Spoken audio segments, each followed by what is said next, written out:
Molen TV. KF-21 Boramae, sebelumnya dikenal dengan KF-X, adalah program pengembangan pesawat tempur Korea Selatan, bermitra dengan Indonesia, untuk menghasilkan pesawat tempur multiperan tingkat lanjut untuk Angkatan Udara Republik Korea dan Angkatan Udara Indonesia.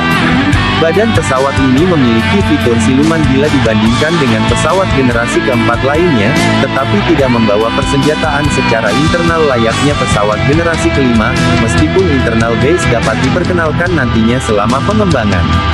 Program ini dipimpin oleh pemerintah Korea Selatan yang berkontribusi sebesar 60% pembiayaan dana program, di mana Indonesia berkontribusi sebesar 20% pada tahun 2010, dan sisa 20% lainnya ditanggung oleh mitra swasta termasuk produsen Korea Aerospace Industries (KAI). KF-X sendiri merupakan program pengembangan pesawat tempur kedua Korea Selatan setelah FAT-50. Pada bulan April tahun 2021, Purwarupa pertama telah selesai dan ditampilkan dalam upacara rolut di fasilitas pusat KAI di Bandar Udara Sacheon. Dengan nama resmi Boramae, bahasa Korea berarti, elang muda, atau, elang tempur. Uji coba terbang perdana dilaksanakan pada tanggal 19 Juli tahun 2022, di mana produksi dijadwalkan dimulai pada tahun 2026. Setidaknya 40 unit pesawat direncanakan untuk siap dikirim pada tahun 2028, Korea Selatan sendiri berharap sebanyak 120 total pesawat telah hadir pada tahun 2032. Tersedia juga untuk pasar ekspor. Di Indonesia, program pengembangan KF-X sering disebut sebagai program IFX. Menurut Jakarta Globe, ketika pesawat tersebut telah selesai akan disebut sebagai F-33. KF-X sebagai program pesawat tempur multiperan tingkat lanjut, dengan tujuan melahirkan pesawat tempur yang modern untuk menggantikan armada pesawat F-4DE Phantom dan F-5EF Tiger Korea Selatan, pertama kali diumumkan oleh Presiden Korea Selatan Kim Dae-jung di upacara kelulusan Akademi Angkatan Udara Korea Selatan pada bulan Maret tahun 2001. Persyaratan penelitian dan pengembangan R&D ditentukan oleh Kepala Staf Gabungan Korea Selatan pada tahun 2002.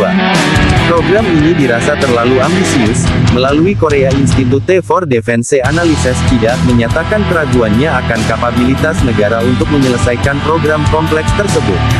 Dalam tahap pengembangan awal, terdapat beberapa keterlambatan dan penundaan serta biaya secara ekonomis menjadi perdebatan, namun program ini mendapat perhatian lebih setelah kajian studi yang dilakukan di tahun 2008 dan peristiwa tenggelamnya ROKS Cheonan oleh serangan Korea Utara di tahun 2010.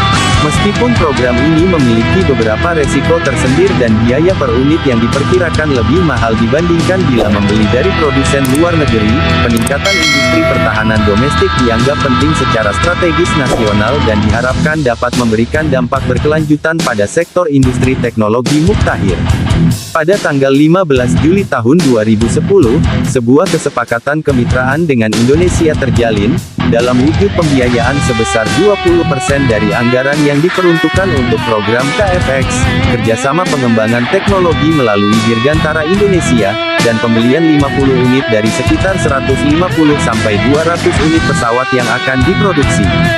Turki juga mempertimbangkan untuk ikut berpartisipasi dengan pembagian berkisar 20%, tetapi dengan keleluasaan yang lebih daripada tawaran yang telah diberikan oleh Korea Selatan.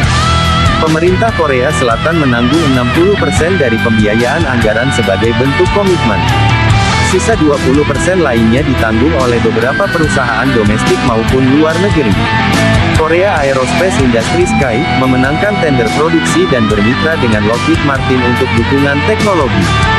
Dalam kontrak disebutkan rencana pengiriman pesawat dimulai pada tahun 2026.